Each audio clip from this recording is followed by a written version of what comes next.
Allah bilan bo'ling. Abduri Muhammad Yusuf. İnsan qalbidagi bo'shliqni Allah Taolodan boshqasi to'ldiranmaydi. Dillar Allah Taoloni yod etish bilanla aram topadi va huzur halovat his qiladi. Dillar Allohni yod etish bilan aram topadi. Allah Taolo bilan bo'lishdan keladigan huzur halovatdan boshqa barcha xushallik va huzur halovat yuzaki va o'tkinchidir.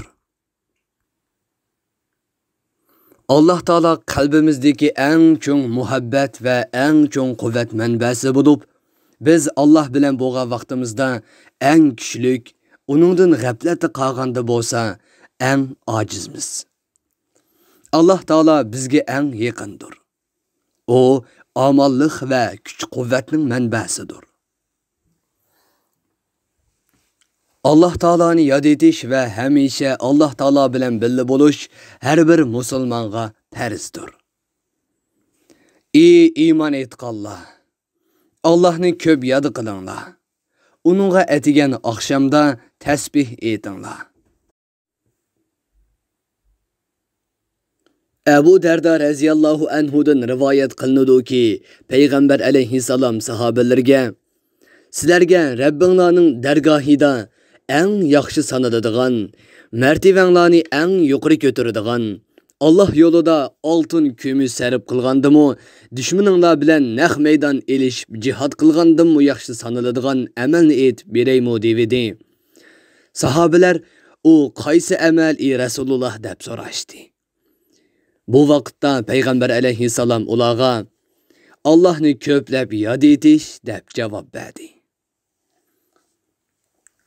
Haqiqatan musulmon kishining eng yaxshi holati uning Alloh taoloni yod qilishi bilan mashg'ul bo'layotgan chaqlardagi holatidir. Alloh taolo bilan ma'naviy muloqotda bo'lgan va uningga munojat qilgan vaqtdagi huzur halovatning lazzatini faqat tetiganlarda biladi. Allah Taoloni yod etish Allah Taoloning zimindagi jannatidir. Ziminning jannatiga kirmagan odam albatta oxiratning jannatidan mahrum bo'ladi. Allah Taoloni yod etish insonni iztiroblari va mushaqqatlardan qutqizguchidir.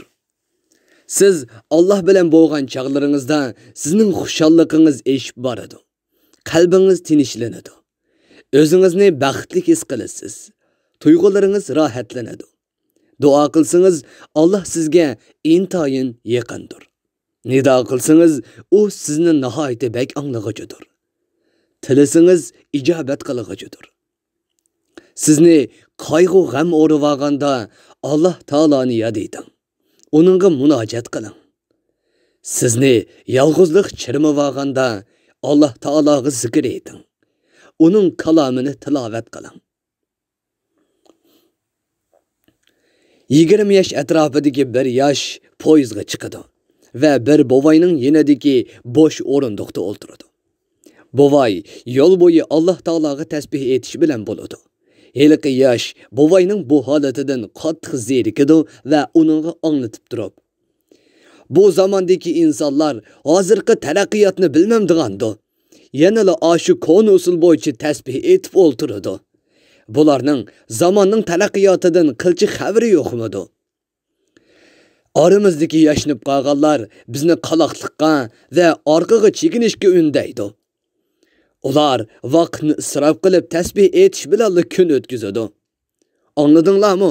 Hozir meditsina taraqqiy qilib, millionlagan insonlarning o'limiga sabab bo'lib kelgan bakteriyani o'ldiradigan pensilin ijod qilindi", deydi.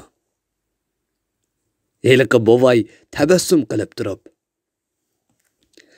"Men ashu penislinni ijod qilgan Alexander Fleming bo'laman", deydi.